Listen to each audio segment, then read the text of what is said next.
बोले श्री शंखेश्वर पार्श्वनाथ भगवान की जय।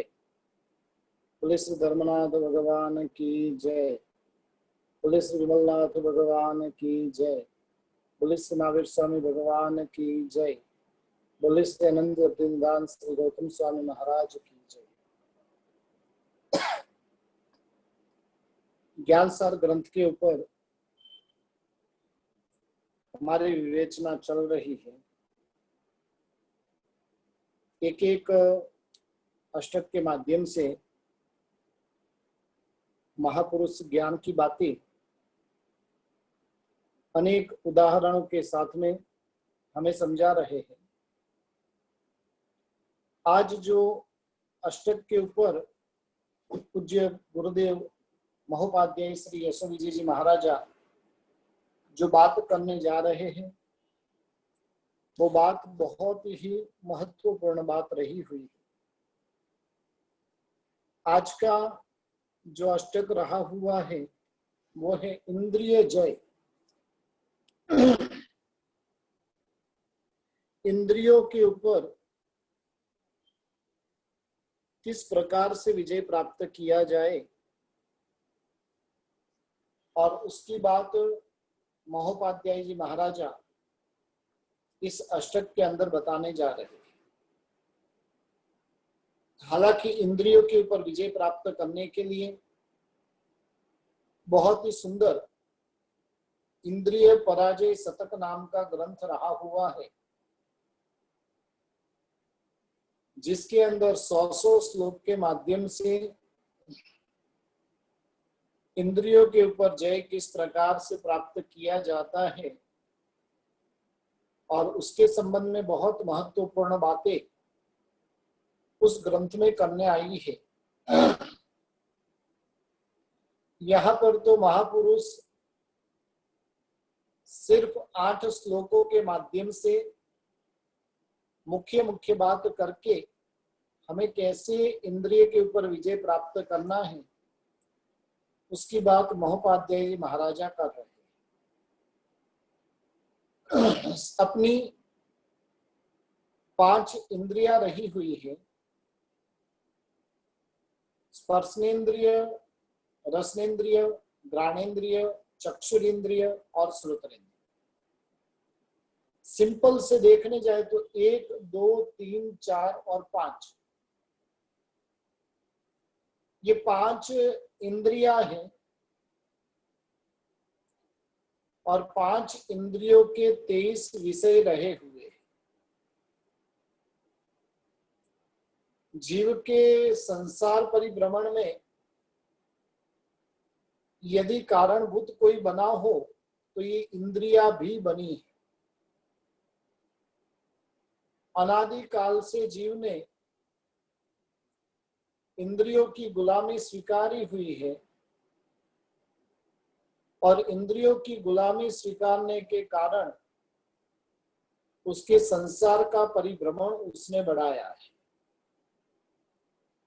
जैसे वो अकबर और बिरबल की बात आती है, अकबर बादशाह ने एक समय यानी नगर के अंदर अनाउंस करवाया कि जो व्यक्ति जोरू का गुलाम नहीं होगा उसे एक राज हाथी भेंट दिया, राज घोड़ा भेंट दिया जाएगा। पूरे नगर में उद्घोषणा हुई, लेकिन एक ही व्यक्ति बड़ी मुश्किल से तैयार हुआ कि जिसने हिम्मत रखी कि मैं जोरू का गुलाम नहीं। आखिर में वो राजा के पास में गया। राजा ने जो उनका घोड़ा था वो घोड़ा उनको भेंट स्वरूप में दिया। वो घोड़ा घर पे लेकर जाता है। घर पे लेके जाता है तो पत्नी कहती है कि अरे आप काला घोड़ा लेकर क्यों आए, सफेद घोड़ा लेकर आना था। पत्नी की बात सुनी और पुनः वो राजा के पास में गया। राजा को कहते हैं कि राजन, आपने मुझे जो ये घोड़ा गिफ्ट दिया था लेकिन मेरी पत्नी ने कहा है कि भाई काला घोड़ा क्यों लेकर आए, सफेद घोड़ा लेकर आए होते तो और अच्छा लगता। तब राजा ने कहा कि भाई तू ऐसे ही जा, तू भी तो जोरू का गुलाम है। तब तो पत्नी की बात सुनकर यहाँ पर आया है। बस हमने भी इसी प्रकार से इंद्रियों की गुलामी स्वीकार की हुई, मानने के लिए तैयार नहीं है। हम मान रहे कि मैं भोगों को भुगत रहा हूं, वास्तव में भोगों को हम नहीं भुगत रहे, लेकिन भोग हमें भुगत रहे। ये पूरा कर्म सत्ता का प्लानिंग है और उस प्लानिंग के अनुरूप अपना संसार चल रहा, अपनी इच्छा से ये संसार नहीं चल रहा। इंद्रिय 5 इंद्रियां रही हुई है, 5 इंद्रियों के 23 विषय है और उन विषय के ऊपर विजय प्राप्त करना है। घोड़े के ऊपर घोड़ों को कंट्रोल में रखना फिर भी आसान है, लेकिन इंद्रियों को कंट्रोल में रखना बहुत ही मुश्किल रहा हुआ है। और ऐसी इंद्रियों के ऊपर विजय कैसे प्राप्त करना। और तब यशो विजय जी महाराजा हमें कह रहे कि यदि तू संसार से डरता है, मुक्ति की चाहना तू रखता है, संसार का डर यदि भीतर में है, मोक्ष की चाहना यदि भीतर में है, तो तू एक काम कर, इंद्रियों को जितने का इतना जबरदस्त पुरुषार्थ कर कि जिस कारण से वो इंद्रियां तुझे दुर्मार्ग में लेकर नहीं जाए। इन इंद्रियों के ऊपर विजय प्राप्त करने का यदि तू प्रयास करेगा और उसमें यदि तुझे सफलता मिल जाएगी तो तेरी आत्मा दुर्गति में जाती हुई बच जाएगी। यदि इंद्रियों को उन्मार्ग में लेकर नहीं जाएगा तो तू अपनी दुर्गति से बच सकता है। इंद्रियों को जितना यानी क्या, इंद्रियों के विषयों की इच्छा नहीं करना, इंद्रियों के विषयों में प्रवृत्ति नहीं करना, वो इंद्रिय जय रहा हुआ है। इंद्रियां जो होती है, उन इंद्रियों की एक एक डिमांड उठती है और जैसे जैसे वो डिमांड उठती है तब उसको पूर्ण करने का हम प्रयास करते हैं। लेकिन महोपाध्याय जी महाराजा कह रहे हैं कि जब जब ऐसे इंद्रियों के विषयों के सेवन की इच्छा तेरे भीतर में होती है तो उन इच्छाओं को ही तू दबा दे। पहले नंबर में इच्छा न होवे, उसकी पूर्ण रूप से सावधानी रख। इच्छा हो जाए तो उस इच्छा की उस इच्छा को पोषण तो कभी भी देना नहीं। और इस प्रकार से प्रथम श्लोक के अंदर महोपाध्याय जी महाराजा कह रहे हैं कि इंद्रियों की इच्छा ही करनी नहीं, उसके विषय की प्रवृत्ति ही नहीं करना है। उसका अर्थ क्या, इंद्रियों को जो चाहिए वो चीज नहीं देना, उससे विपरीत चीज देना, तो वो इंद्रियां हमारे ऊपर हावी नहीं होगी। खाने के लिए मनपसंद चीज पसंद है,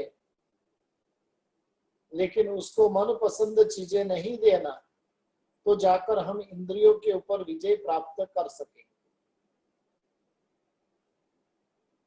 पहले नंबर में तो इच्छाओं को ही मार देना है, इच्छाओं को ही खत्म कर देना है। एक इच्छा भीतर में प्रकट होती है,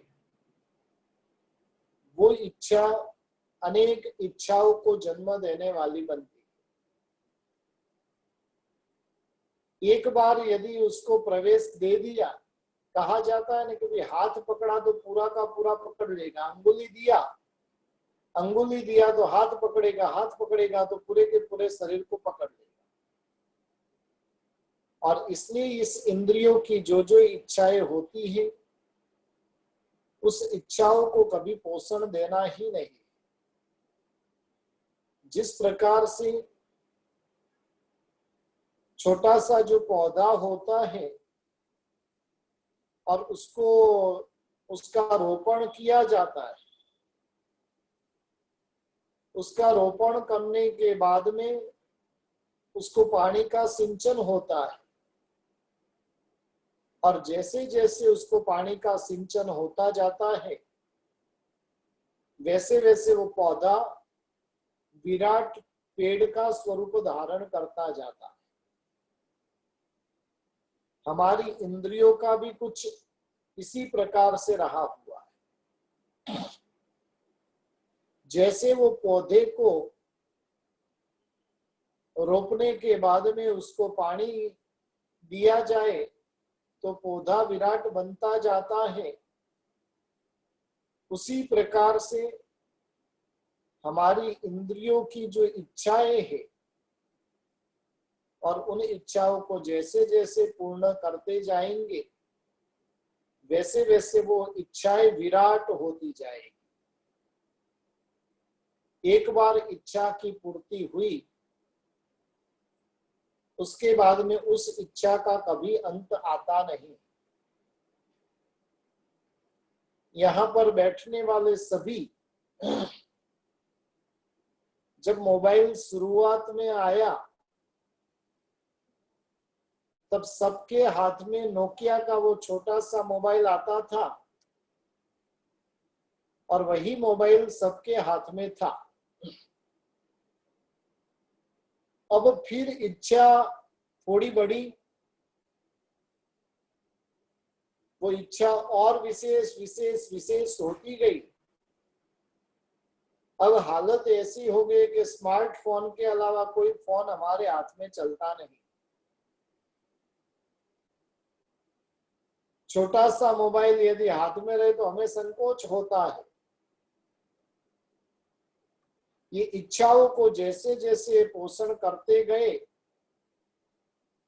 वैसे वैसे हमारी इच्छाएं जो है वो विराट बनती गई। और एक बार इच्छाएं जब विराट बनती जाती है, फिर उस इच्छाओं को कंट्रोल में रखना बहुत मुश्किल हो जाता है। और ये जो इच्छाएं है वो विष का काम करती है, जहर का काम करती है। इच्छाएं दो प्रकार की होती है, एक अच्छी इच्छाएं भी होती है और एक खराब इच्छाएं भी होती है। एक मनोरथ ऐसे होते हैं, मुझे धर्म का सुकृत करना है, संग निकालना है, नवाणु करना, उपदान करना है, ये सभी इच्छाएं। ये इच्छाएं फिर भी अच्छी रही हुई, लेकिन साथ साथ में दूसरी खराब इच्छाएं भी भीतर में रही हुई रहती है। एक एक इंद्रियों को पोषण करने की इच्छाएं जैसे जैसे इंद्रियों को पोषण करते जाते, वैसे वैसे वो इंद्रियां बढ़ती ही जाती है। और विकार रूपी जो विष है वो जैसे जैसे बढ़ेगा, वैसे वैसे आत्मा का अहित करेगा। इंद्रियों का भोग भुगतने के लिए जब जीव लग जाता है, तब सबसे पहले वो विवेक को भूलता है। और जब वो विवेक को भूलता है, तब सब प्रकार की गलतियां करने की संभावनाएं खड़ी हो जाती। इसलिए इंद्रियों के विषय की जो जो मांगे होती है, उन मांगों को कभी भी पूर्ण नहीं किया जाए। वो जैसे ही मांग खड़ी होती है और मांग को जड़ मूल से उठाकर फेंक दे, तो इंद्रिया आगे जाके हमें ज्यादा परेशान नहीं करे। इसके संबंध में दृष्टांत देकर बता रहे कि जैसे समुद्र होता है, समुद्र में जाकर हजारों नदियां मिलती है। अब समुद्र को पूछा जाए कि भाई तेरी इच्छा पूर्ण हो गई, समुद्र में कितनी भी नदियां मिल जाए लेकिन समुद्र को तृप्ति होती ही नहीं है। वो समुद्र की अतृप्ति की आग और प्रबल होती जाती है, जिसे जैसे वो समुद्रों की तृप्ति होती नहीं है, वैसे ही हमें यदि 3 भुवन की सारी संपत्ति मिल जाए और फिर भी हमारी इंद्रियां तृप्त होगी कि नहीं। चक्रवर्ती जो होते हैं उनके पास में पूरी दुनिया का साम्राज्य होता है। 6 खंडों का साम्राज्य चक्रवर्ती के पास में होता है। अब उन चक्रवर्ती को पूछा जाए क्या आपको तृप्ति हो गई है? अब तो वो चक्रवर्ती शांति से बैठ जाएंगे ना। 60 हजार साल तक पृथ्वी पर विजय प्राप्त करते रहे और ये विजय प्राप्त करने के बाद में भी वो तृप्त होता नहीं है। एक कहावत है न कि सन्यासी जो होता है वो बैठा बैठा जपता रहता है, बाबू बैठो जपे ने जे आवे ते खपे। हाँ, बाबा जो होता है, सन्यासी होता है, वो भगवान का जाप कर रहा है लेकिन उसकी हालत कैसी है? जो भी आए वो चलता जाए, जो भी आए वो चलता जाए। चक्रवर्तियों को पूरी दुनिया का साम्राज्य प्राप्त हो गया और पूरी दुनिया का जब साम्राज्य प्राप्त हो गया तो और एक इच्छा उनके भीतर में प्रकट हो गई। अब यहाँ के तो 6 खंड के ऊपर मैंने विजय प्राप्त कर लिया, लेकिन दूसरे जो 6 खंड रहे हुए, वो 6 खंड के ऊपर तो दूसरे राजा का साम्राज्य रहा हुआ। अब मुझे क्या करना है? अन्य रहे हुए 6 खंडों पर भी मुझे विजय प्राप्त करने के लिए निकलना है।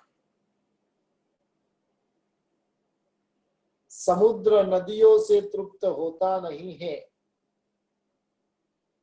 लवण समुद्र के अंदर लाखों नदियां, 14 लाख से भी अधिक नदियां लवण समुद्र में जाकर मिलती है। और इतनी सारी नदियां मिलने के बाद भी यदि लवण समुद्र को पूछा जाए भाई अब तो तृप्त हो गया, नहीं। जो दुनिया का नंबर 1 करोड़ोपति अरबोपति है, उसकी भी कामना और आगे बढ़ते रहने की। और वर्तमान का जो काल है वो स्पर्धा का काल है। वर्तमान का जो काल है वो रेस का काल है। एक दूसरे के पीछे आगे होने की, आगे पीछे होने की होड़ लगी हुई है। इसलिए जो प्रथम लेवल पर नंबर 1 दुनिया का, वर्ल्ड का अरबोपति है और उससे भी कहा जाए कि भाई अब तुझे तृप्ति है, उसकी अतृप्ति और भयंकर बढ़ चुकी है और अधिक उसके भीतर में इच्छाएं प्रकट होती जाती और आगे और आगे और आगे बढ़ते जाना। जैसे समुद्र नदियों से तृप्त होता नहीं, वैसे 6 खंड के साम्राज्य से व्यक्ति तृप्त होता नहीं। इसलिए यशो विजय जी महाराजा कह रहे हैं कि तुम शरीर, इंद्रिया, धन, कुटुंब वगैरह का मात्र साक्षी बन जाओ और ज्ञान, दर्शन, चारित्र वगैरह गुणों को अपना मान लो। धन, कुटुंब वगैरह कुछ मेरा है नहीं, उससे जीव कभी तृप्त होगा नहीं। ज्ञान, दर्शन, चारित्र को यदि अपना मान लेगा तो उससे जीव तृप्त हो जाएगा। जेल में से छूटने की इच्छा वाले कैदी को भी जैसे राजा के सेवक जो होते हैं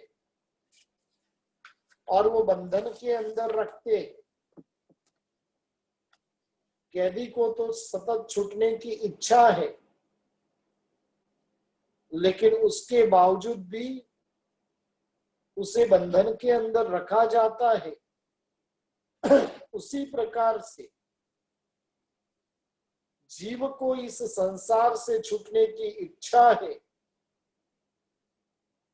लेकिन 5 इंद्रियों के विषय उसे ऐसे बांध कर रखता है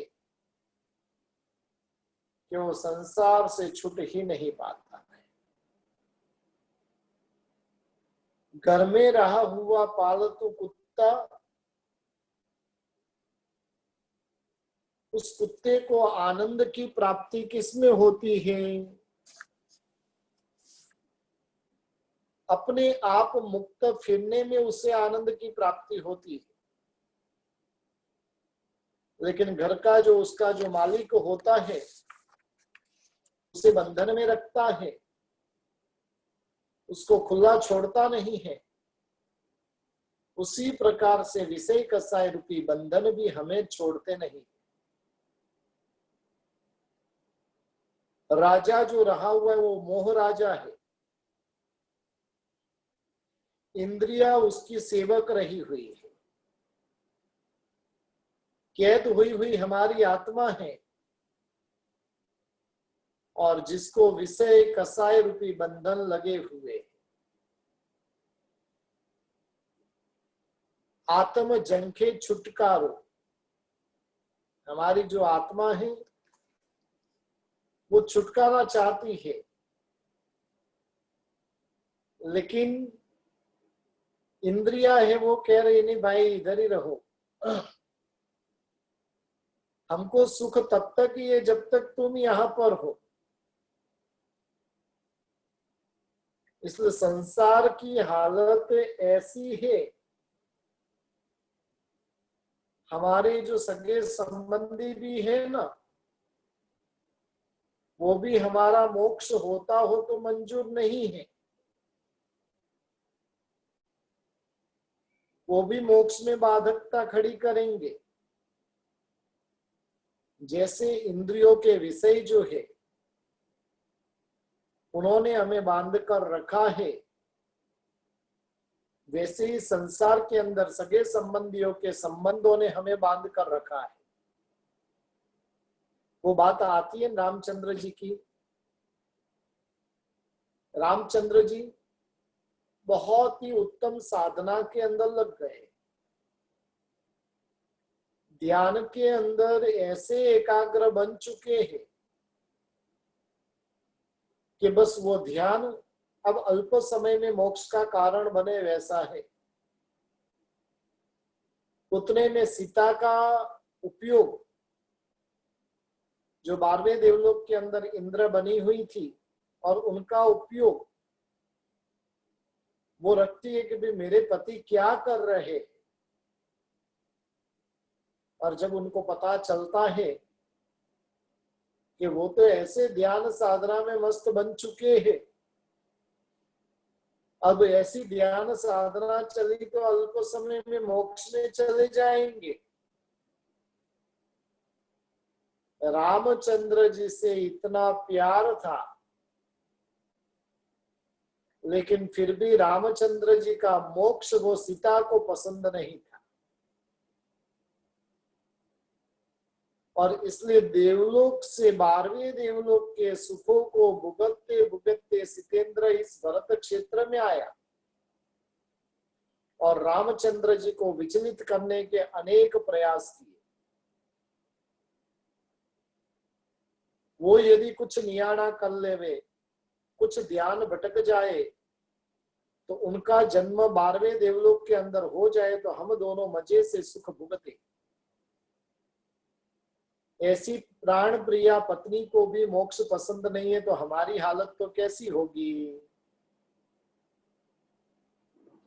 इसलिए आत्मा जो है वो सतत छुटकारा चंखती है,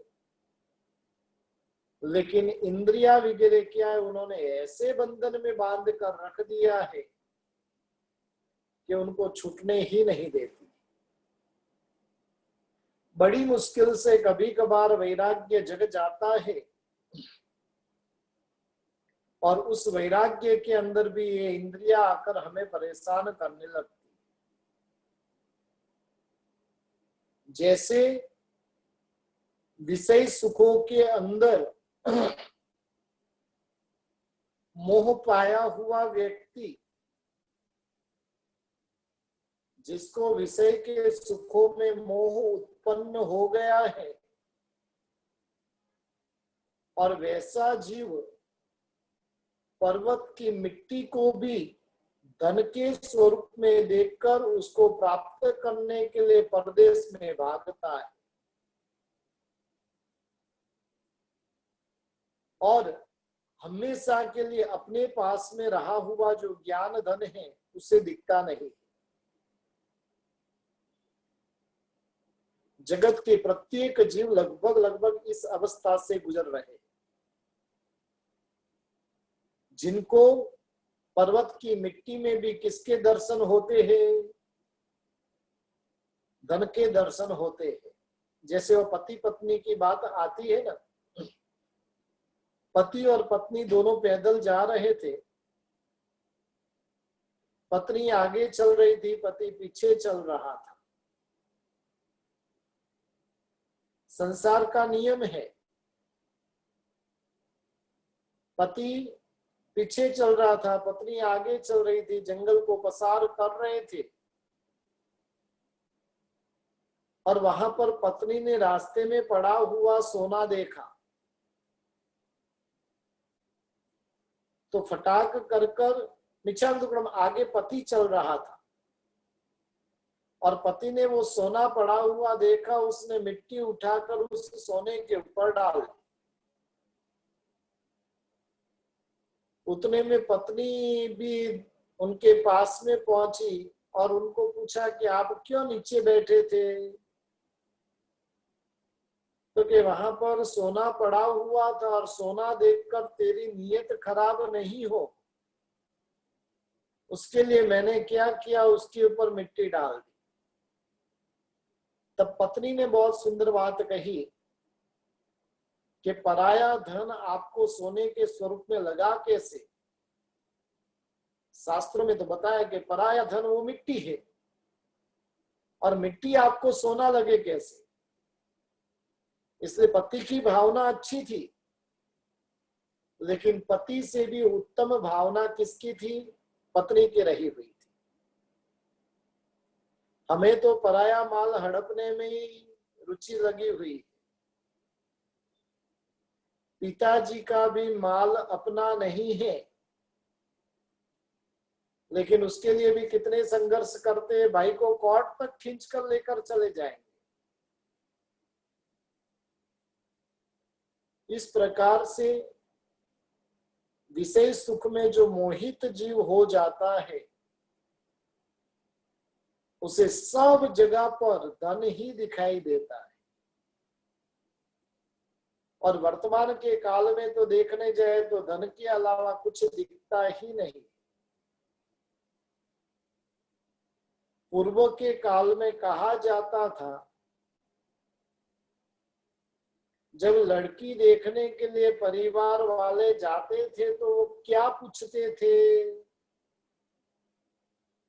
उसके गुण के बारे में पूछते थे,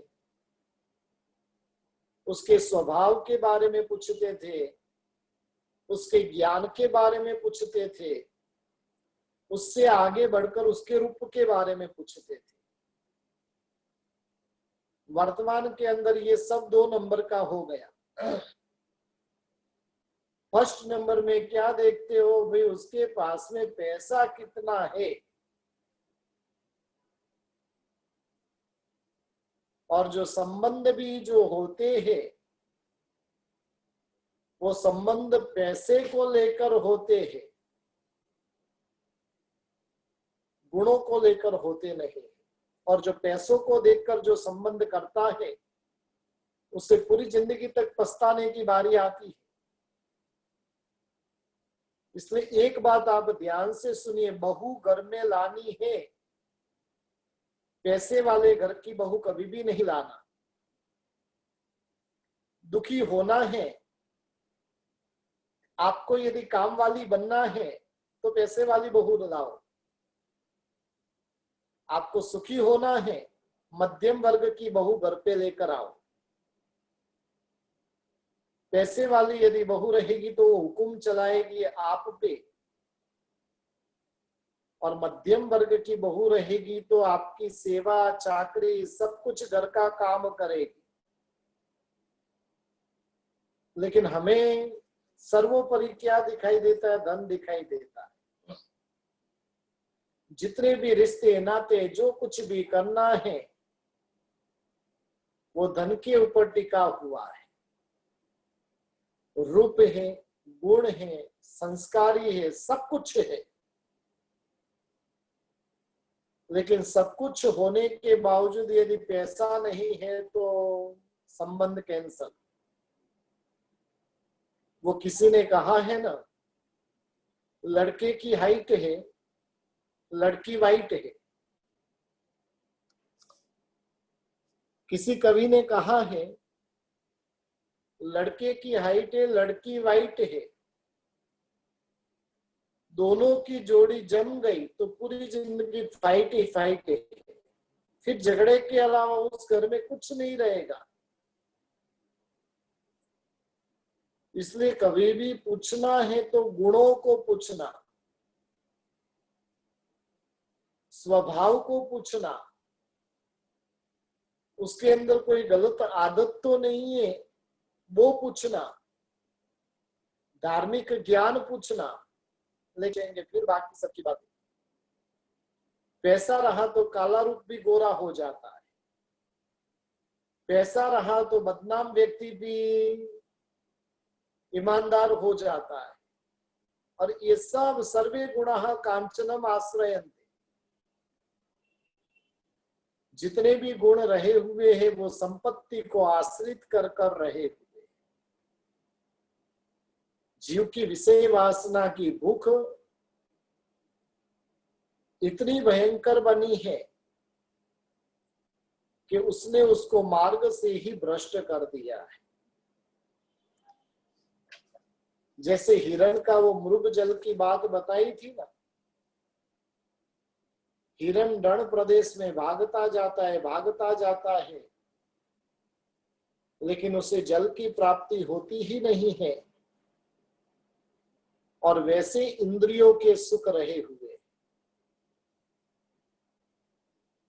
जैसे जैसे वो इंद्रियों के विषय के पीछे भागता है, वैसे वैसे इंद्रिय के विषय और जोर से उसको भगाते, और ऐसे आसक्त होकर जीव कर्म का बंधन करके अपने संसार के परिभ्रमण को अनंत बना देता है।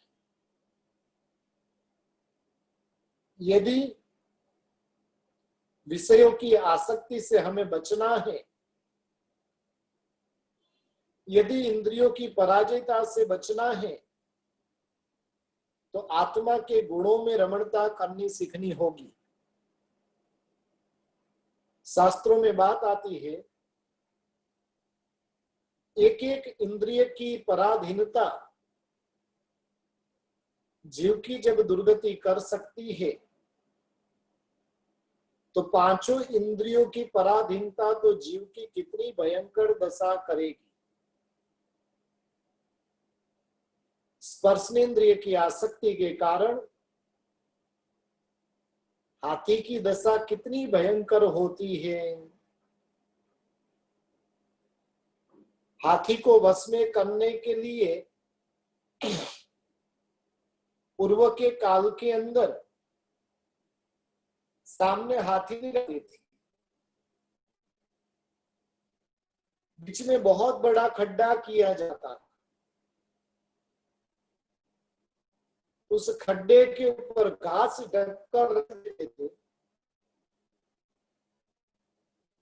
और जैसी वो हाथी हाथीनी के पीछे पागल बनता था,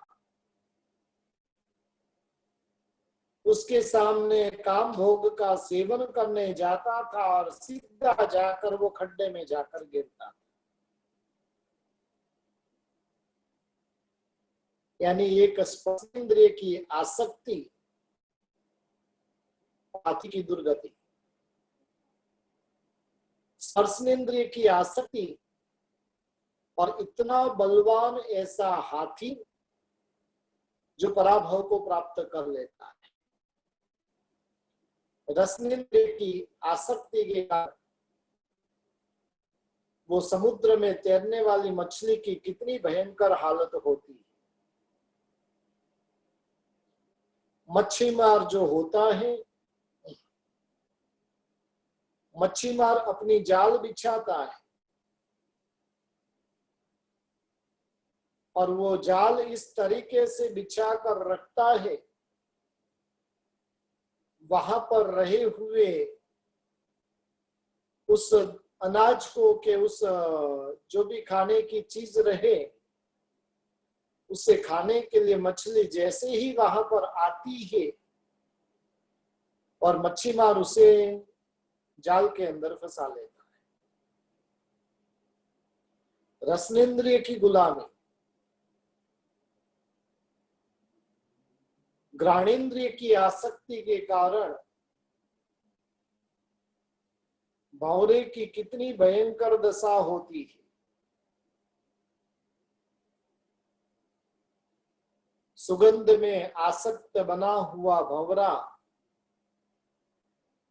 जब वो कमल के ऊपर बैठता है, इतना आसक्त हो जाता है कि संध्या के समय में वो फूल मुरझा जाता है और उसी के अंदर रहा हुआ भंवरा मृत्यु को प्राप्त करता है। चक्षुर इंद्रिय की जो आसक्ति और उस आसक्ति के कारण बटरफ्लाई जो होती है और उसकी कितनी भयंकर दशा होती है। दीपक की ज्योत जलती है और दीपक की ज्योत को देखकर बारंबार वो बटरफ्लाई उसके पास में जाते हैं और उसके पास में जाने के कारण एक समय ऐसा आता है कि मृत्यु को प्राप्त कर लेते हैं। और उसी से श्रोत्रेंद्रिय की आसक्ति के कारण हिरण की बहुत भयंकर अवस्था होती है। जंगल में हिरण को पकड़ने के लिए सुमधुर संगीत चलता है और वो सुमधुर संगीत के अंदर वो हिरण ऐसा आसक्त होता है कि उस आसक्ति के कारण वो अपनी मौत को आमंत्रण दे बैठता है। एक एक इंद्रिय के विषय इतने भयंकर रहे हुए हैं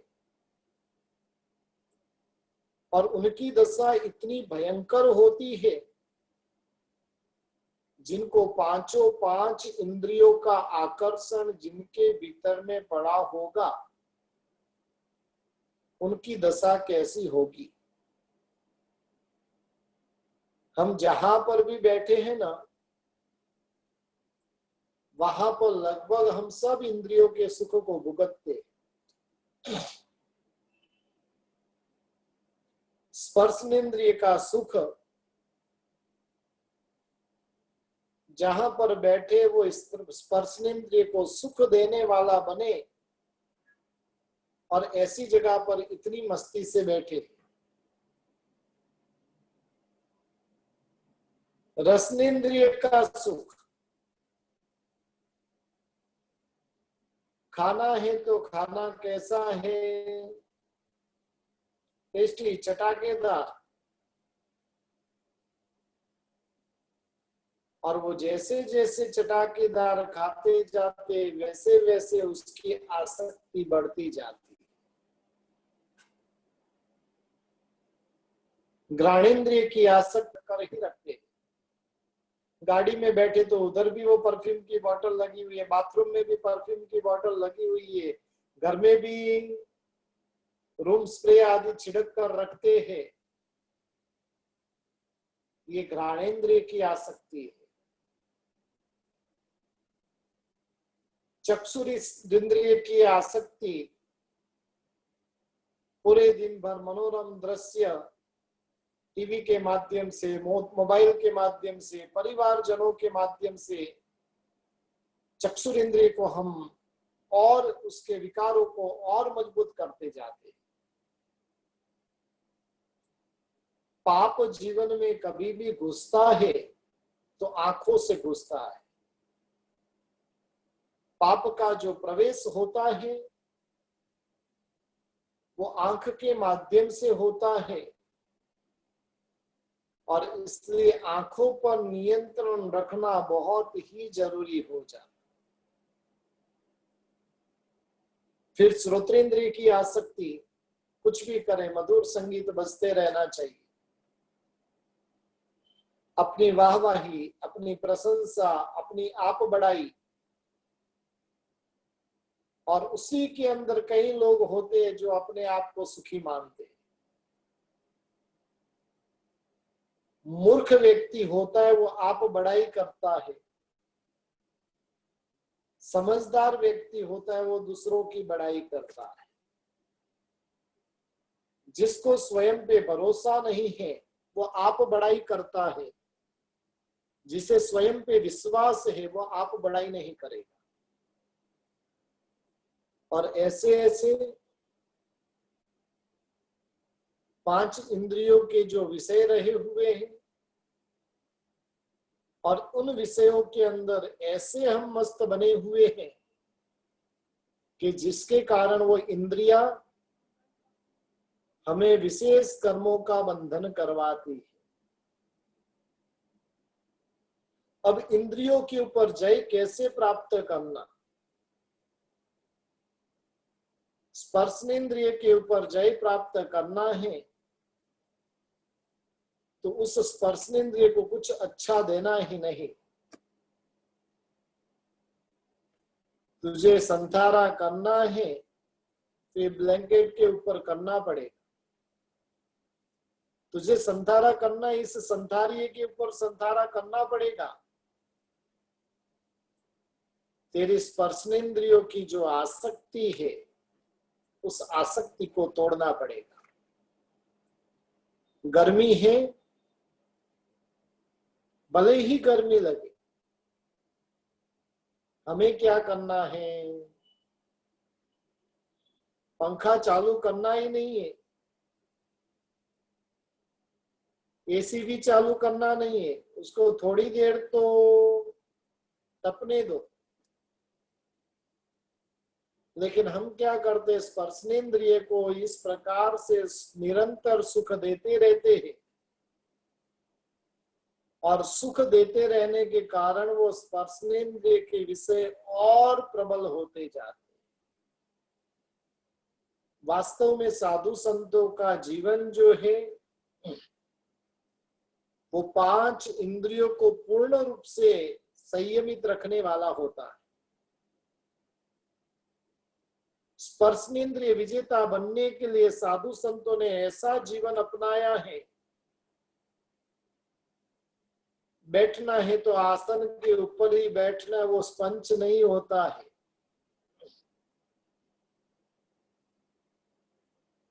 सोना है, संथारे के ऊपर सोना है, कोई गद्दा होता नहीं है। कितनी भी गर्मी रहे, कितनी भी ठंडी रहे, कुछ करना नहीं है, मस्ती से रहना है। ये स्पर्शेंद्रियों की विजेता है मुनि भगवान। दूसरे नंबर में रसनेन्द्रिय विजेता बनने के लिए क्या करना? जहां पर भी रस की आसक्ति प्रकट हो वहां पर उस रस को विरस बना दो। उस आसक्ति को कैसे तोड़े? जैसे वो महात्मा की बात आती है कि कोई भी बोचरी आए उसमें कड़ू कड़ियाता डाल देना। सब प्रकार की गोचरी एक ही पात्रा में लेकर आना और पूरी की पूरी गोचरी ऐसे ही वापरना। दूध भी उसी में, रोटी भी उसी में, चावल भी उसी में, मिठाई भी उसी में, सब चीजें एक में और मस्ती से वापरना। हम तो इंद्रियों के विजेता बनने की भावना ही नहीं है। हम तो निरंतर इन इंद्रियों का पोषण कैसे होते रहे वो सोचते रहते। घ्राणेन्द्रिय विजेता महात्मा होते, सुगंध आए कि दुर्गंध आए उन्हें कोई फर्क ही नहीं पड़ता है।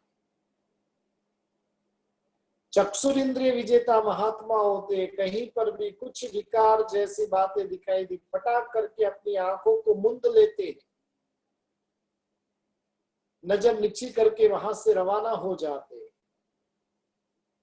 और श्रोत्रेंद्रिय विजेता साधु संत होते हैं, प्रभु की बातों को छोड़कर और किसी भी प्रकार की बातें वो सुनते ही नहीं।